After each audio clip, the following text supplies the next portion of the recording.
Cette semaine, on travaille les émotions.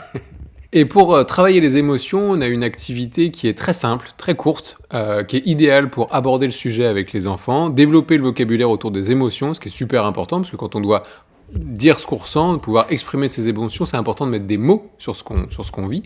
Donc là, c'est le principe d'avoir du vocabulaire autour des émotions. C'est le principe d'un quiz, l'enfant peut le faire en autonomie.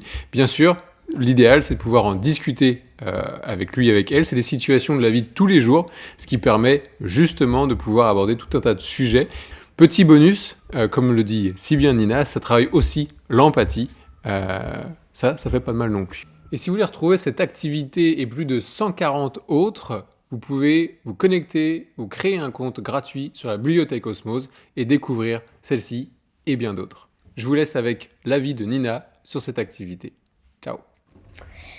J'aime bien et je trouve que pour ceux qui ont du mal à se mettre à la place des autres, ça pourrait essayer de les aider, ça. Moi, ça m'arrive quand des fois, je suis rangée, vu que j'ai deux super amies, et quand je suis rangée avec une de ces deux super amies, et il y en a une qui se trouve toute seule. Et des fois, j'aimerais pas être à la place de celle qui est toute seule. Du coup, des fois, j'essaie de trouver des solutions pour essayer qu'on puisse être ensemble. Et maintenant, c'est à vous de jouer!